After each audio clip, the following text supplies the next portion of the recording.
என் பையன் என் ஃபர்ஸ்ட் ஹஸ்பண்டால் அவ்வளோ சைக்கலாட்ரிக் ப்ராப்ளம் அவன் அனுபவிச்சிருக்கான். அடி உத லாஃப்ட் மேலே தூக்கி உட்கார வைக்கிறது, கற்பாம்பூச்சிக்கு நடுவில் அது பண்ணுறது, அடிக்கிறது. அவன் அந்த குழந்தை பாவம் நீங்கள்லாம் சொல்கிறதெல்லாம் என் கதையெல்லாம் கேட்டிங்கன்னா எல்லாருமே நீ எப்படி உயிரோட இருக்கேன்னு கேட்பீங்க. அவ்வளோ வேண்டாம்.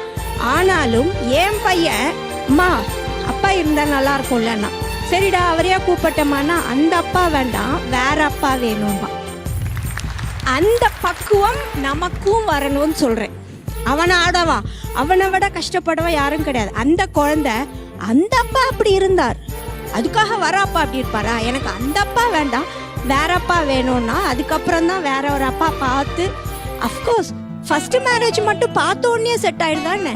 எத்தனையோ அலையன்ஸ் பார்க்குறோம், செட் ஆகல. அதுக்காக எனக்கு ஃபர்ஸ்ட் மேரேஜ் என்ன கேட்டா, இன்னைக்கு ஜென்ரேஷன் ஃபர்ஸ்ட் மேரேஜ் பண்ண தான் தயங்கணும், செகண்ட் மேரேஜ் பண்ண தயங்கவே தேவையில்லை. ஏன்னா ஆல்ரெடி பட்டுட்டோம். எது நிஜம் எது போய், எப்படி வாழணும் எப்படி கண்டுபிடிக்கணும், ஈஸியாக கண்டுபிடிக்கலாம். நீங்கள் புதுசாக ஒருத்தரை அலையன்ஸாக பாருங்கள். தயவு செய்து கூட பழகிற ஜென்ஸ் அவங்கள வச்சு ஒரு முடிவுக்கு வராது.